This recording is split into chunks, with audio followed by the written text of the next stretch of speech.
Je suis un vieux et je vais te le prouver. Pas les intros qu'on mérite.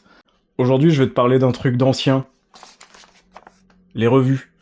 Alors attention, on va pas parler d'un certain type de revue, on va surtout parler des revues axées sur la moto. Je vous vais venir à 10 000 km sur cette blague. Les revues moto, ça date pas des années 80. Contrairement à ce qu'on peut penser, la première, ça a été Moto Revue en 1913. Je sais pas si on se rend compte, 1913, c'est il y a plus de 100 ans. Alors pourquoi j'achète ça? Parce que bon, c'est quand même un truc de vieux, hein, paraît-il. J'achète ça parce que c'est toujours cool d'avoir quelque chose de physique dans les mains. Et surtout, ça permet quand même de se renseigner sur les nouveautés. Et ça donne des idées de balade. En plus, je trouve ça toujours très très agréable d'avoir des photos, des belles images, en plus des essais, ce qui permet aussi de se tenir au courant des dernières nouveautés.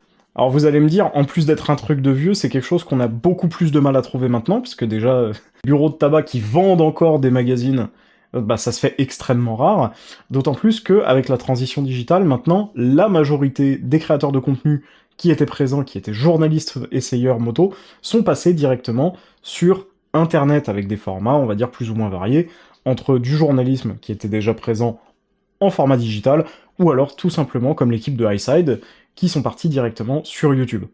Et en tout cas, bah, les revues moto, c'est pas complètement disparu, il y a encore plusieurs magazines qui survivent, Moto Magazine, Moto Revue, Moto Journal, très redondants dans les noms, mais qui sont toujours là et qui permettent d'avoir quand même un objet physique qu'on peut ranger quelque part, ça nous fait de la décoration. Chose que je mettrai peut-être le jour où j'aurai des locaux pour filmer, d'afficher certains des posters que j'ai trouvés dedans, ou même d'avoir une étagère avec des revues moto à l'intérieur.